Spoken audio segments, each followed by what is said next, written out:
Hello and welcome back to Pro Wrestling Central, your ultimate source for the latest scoops, behind-the-scenes drama, and in-ring developments from across the world of professional wrestling.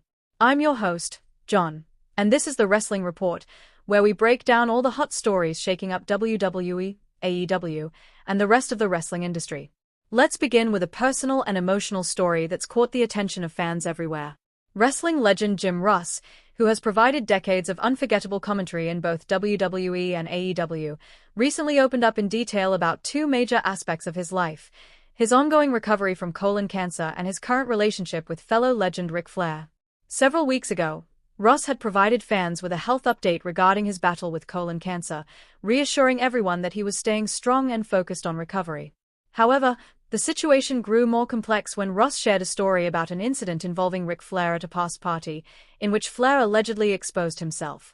The story triggered backlash online, and Flair himself responded harshly, calling Ross an attention seeker and advising him to focus more on getting healthy rather than talking about things from the past. While Flair later tried to downplay his comments as a joke, the damage was already done, and the moment didn't sit well with many fans or fellow wrestlers. Recently, Ross took to his Grilling Jr. podcast to clarify the current state of his relationship with Ric Flair. According to Ross, the two haven't spoken directly since his diagnosis. While Flair did reach out with a voicemail when the news of Ross's illness first came to light, the two have had no further communication since then. Ross expressed that he holds no hard feelings and that there is no ongoing feud between them, despite the rumors swirling online. In fact, he went on to say that he has nothing but respect and admiration for Flair and hopes he recovers fully from his current health struggles, particularly his battle with skin cancer. Ross, having gone through the same illness, understands the mental and physical toll it can take. He reiterated that he has no hidden agenda and no negativity toward Flair, and as far as he's concerned, their relationship is intact.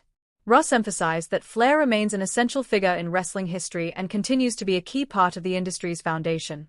Now turning our attention to the ever-evolving WWE brand landscape. Fans have been buzzing about LA Knight's presence on both SmackDown and Monday Night Raw in recent weeks.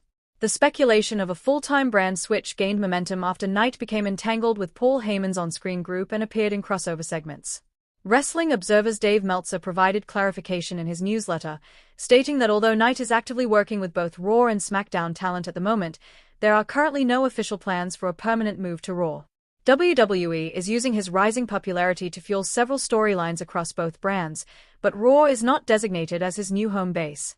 Expect to see him on both shows as long as the audience remains hot and his reactions continue to deliver. Meanwhile, the current WWE Women's United States champion Zelina Vega has shared her thoughts on fan perception of her in-ring character. Speaking candidly on the Lightweights podcast, Vega noted the stark contrast in how much screen time and promo opportunity she received as a heel versus as a babyface. She explained that during her heel runs, she was frequently handed the mic and allowed to develop her character through storytelling, leading to stronger audience connections.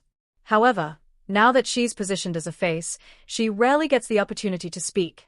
Vega believes this lack of exposure causes fans to judge her unfairly, often saying she was better as a heel, even though the audience hasn't truly seen what she can do in her current role.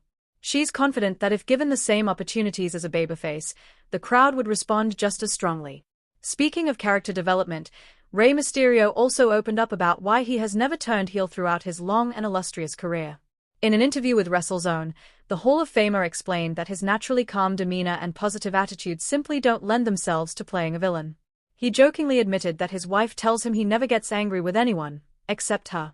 Rey said the closest he ever came to portraying a heel character was during his time with the Filthy Animals in WCW, which was more of a playful and rebellious group than a truly villainous one. Overall, Mysterio said it would take a major push for him to break away from his good guy image, as it's just not in his nature to be the antagonist. Over in AEW, the Grand Slam Mexico event recently took place and was promoted as a complete sellout. However, Dave Meltzer has pointed out some inconsistencies in that claim. Although the commentary team referred to the show as a sold-out event with more than 10,000 fans in attendance, sources familiar with the venue estimate the paid attendance was around 13,000, possibly even less.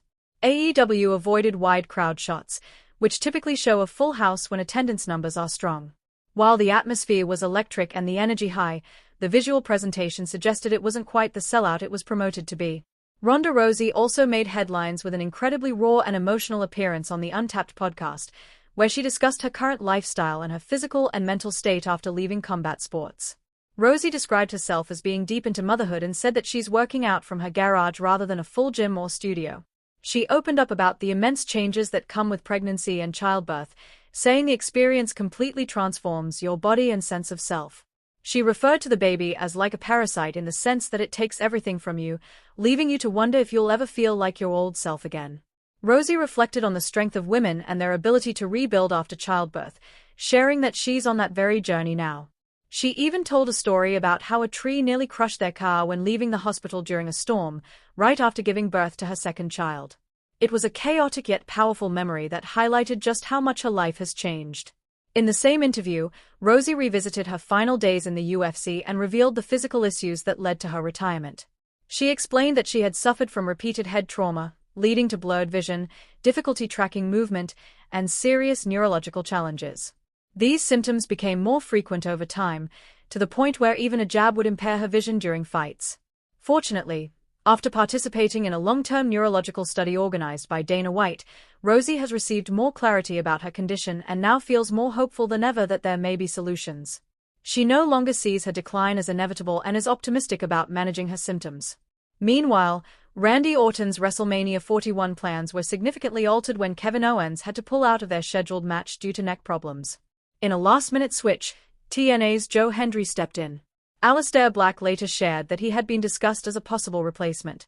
Speaking to Late 10 Sport, Black said the idea was considered but ultimately shelved in favor of a different plan. Still, he